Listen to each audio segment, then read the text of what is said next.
Bismillahirrahmanirrahim. Assalamualaikum warahmatullahi wabarakatuh. Siga nutunuh keneh ngajawab salam daun sareh nu ngajawab salam ngan sawareh. Assalamualaikum warahmatullahi wabarakatuh.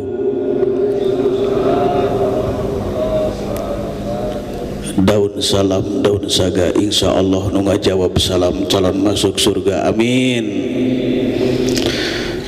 Alhamdulillahi rabbil alamin, wa bihi nasta'inu ala umurid dunya waddin, wa ala alihi wa sahbihi ajmain, amma ba'd. Faqad qala Allah ta'ala fil Qur'anil Karim wa huwa asdaqul qailin, a'udzu billahi minasy syaithanir rajim, bismillahirrahmanirrahim, syahrul ramadhan alladzi unsila fihil Qur'an, shadaqallahul adzim.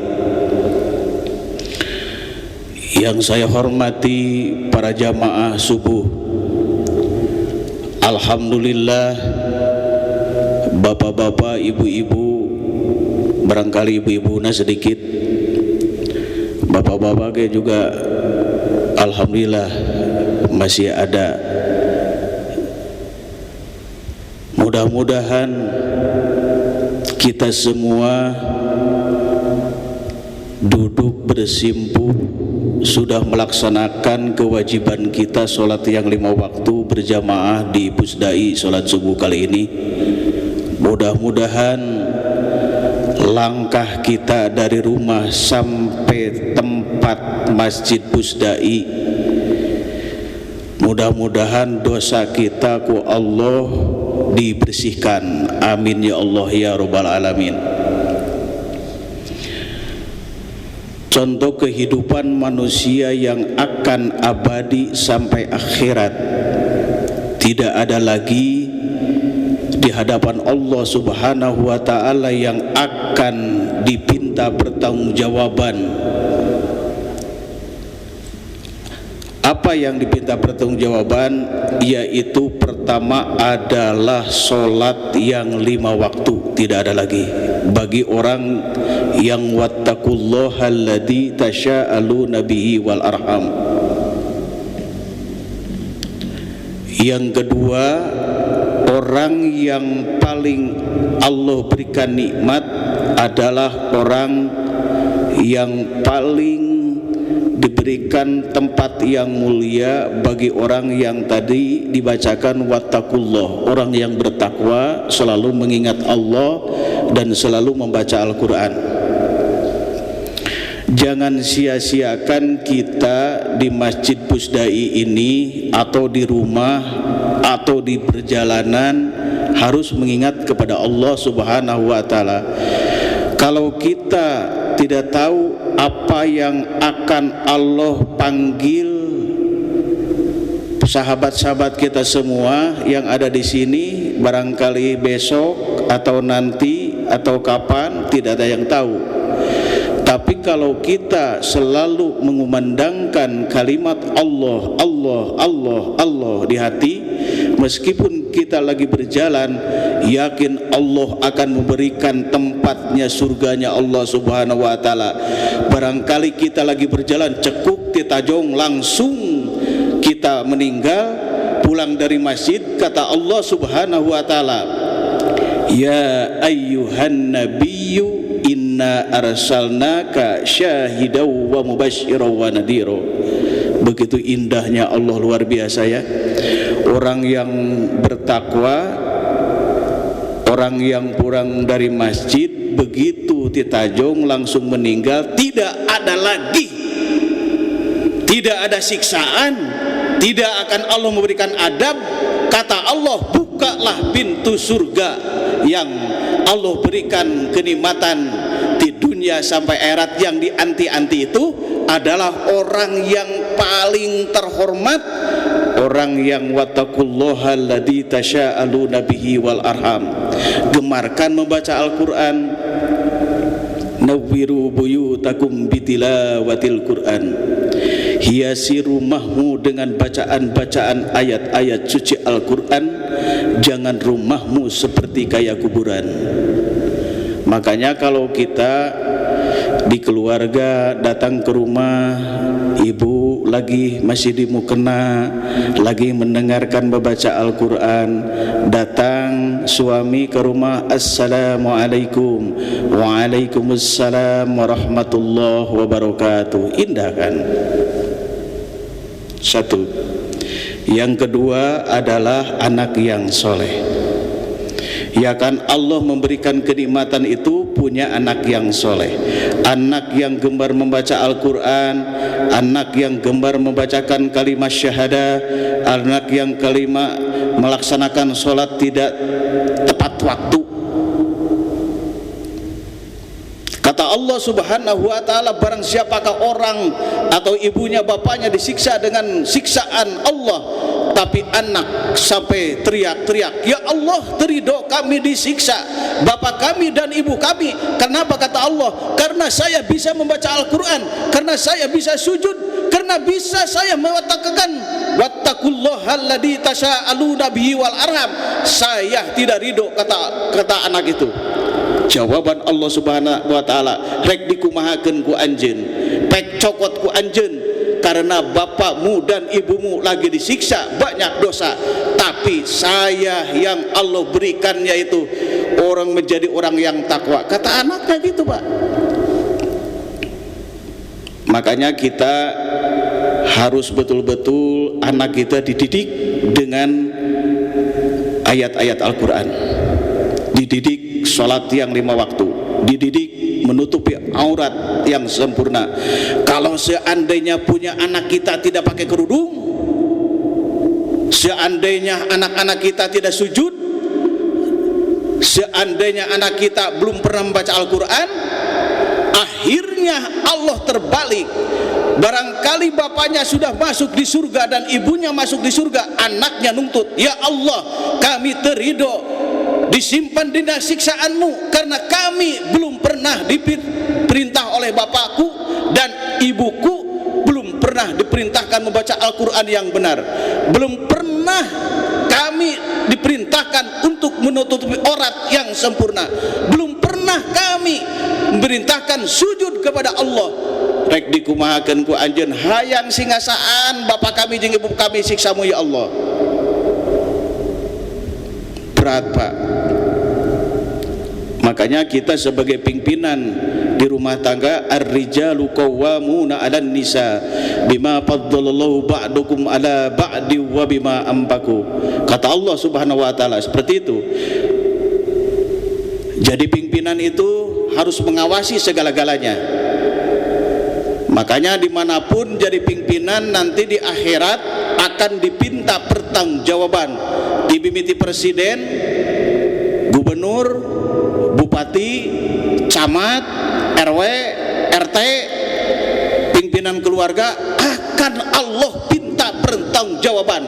Bagaimana orang yang paling bertakwa, bagaimana orang yang tidak bertakwa, akan dipisahkan nanti, Pak.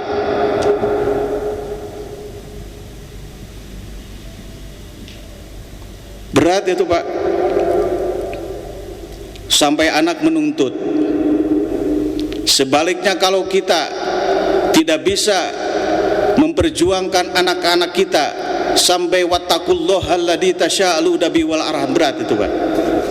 Ciptakanlah bacaan Al-Quran, ciptakanlah anak-anak kita di keluarga kita sholat yang 5 waktu.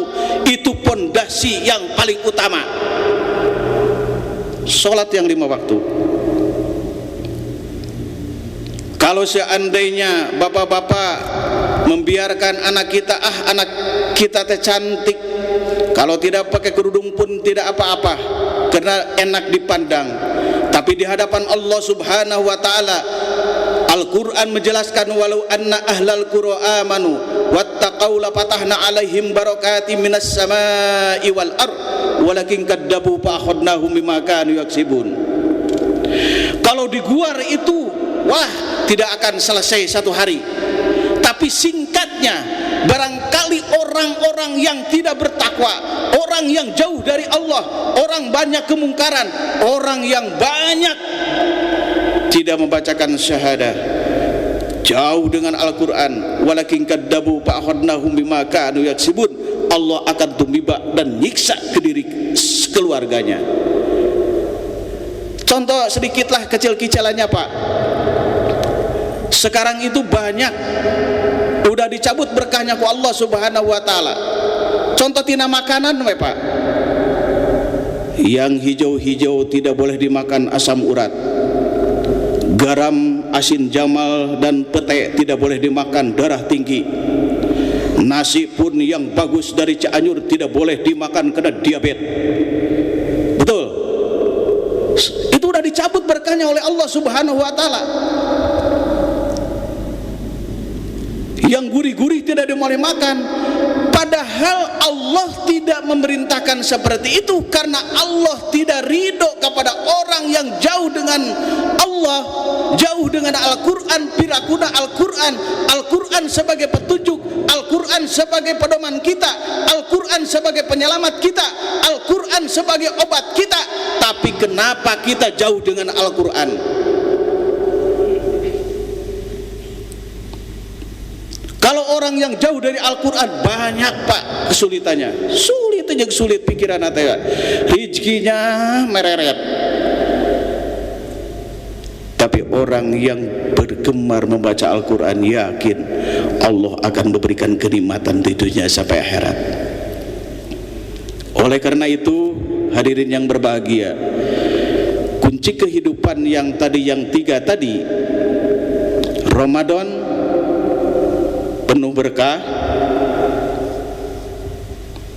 magfirah dan ampunan. Kalau kita pengen benar-benar sayang dan cinta kepada Allah Subhanahu wa taala, didiklah keluarga kita menjadikan orang yang wattaqullaha alladzi tasyaaluna bihi wal arham. Contoh bapak-bapak yang kesini itu dimuliakan oleh Allah Subhanahu wa taala. Tapi orang yang betul-betul jauh hatinya cinta ke masjid, boro-boro ning ayeuna yang deket ke masjid itu hudang oge hararese, sahur ge hese, komo gitu barang bare hese mah beri merah ge hese. Tetapi kalau orang yang bertakwa, kita gemar menolong orang lain, menitipkan hartanya kepada pondok pesantren, menitipkan hartanya kepada fakir miskin, menitipkan hartanya ke masjid, kemanapun. Kalau memberikan kita 100 dibalas oleh Allah 1000. Memberikan 1000 jadi 100.000, memberikan 100.000 jadi 1 juta, memberikan 1 juta jadi 10 juta, berlipat oleh Allah Subhanahu wa taala diganti. Tapi kalau orang yang jauh dengan Al-Quran, boro-boro mikiran kena sodako, paling oge menikmati dirinya sendiri dan keluarga. Tapi di hadapan Allah, bagi orang yang mampu, bagi orang yang tidak dermawan, yakin Allah akan bertimbangkan nanti di akhirat. Hei, kamu jangan masuk dulu ke tempat yang aku siapkan yang mulia. Kenapa ya Allah? Ingat kamu, ketika kamu diberi waktu 50 tahun di alam dunia, mana kebaikanmu? Nol, tidak ada. Ada malaikat raqib yang atid, disampaikan oleh Allah Subhanahu wa taala, ya Allah, ini nama anu, sampai bukunya tidak ada catatan kebaikan. Rek dikumahakeun ya Allah, suruh malaikat rasain siksa aku. Ketika 50 tahun diberikan waktu untuk bertaubat, untuk sujud, untuk membaca Al-Quran, untuk menebar kebaikan, tidak ada sedikit pun kebaikannya. Ini catatan malaikat Raqib dan Atid sampai dilihat oleh Allah Subhanahu wa taala sampai kosong bukunya, yaitu tadi walakin kaddabu fa akhadnahum bima kanu yaksibun, akan terasa siksaku dengan api neraka. Kalau niatna kita sedikit akar tegah hate cek cekna hate rek ngasupkeun kana kenceleng 1000 perak, rek nitipkeun ka pasanan, karek tegas dicatat ku Allah Subhanahu wa taala. Bahkan dosanya pun sudah dicabut oleh Allah Subhanahu wa taala. Karek kertek pomo lamun geus jengprakna. Kebaikan itu luar biasa dedeuna Allah kepada umatnya. Tapi kadang-kadang orang yang tidak berpikir seperti itu, banyak harta melimpah, bro dicuru, bro dipantau, ngalayah di tengah imah, segala ayah, tapi lihat tetangga kita sampai tidak makan, dibiarkan. Waduh, itu yang paling bahaya di hadapan Allah Subhanahu wa taala. Hadirin yang berbahagia, tong panjang ting bisa biakeun kerengke waktuna. Mudah-mudahan tausiah singkat dari saya ada manfaatnya, dan mudah-mudahan bapak-bapak yang duduk bersimpuh di tempat yang mulia ini, Allah memberikan jabatan yang rahmatan lil alamin. Wal afu minkum, wassalamualaikum warahmatullahi wabarakatuh.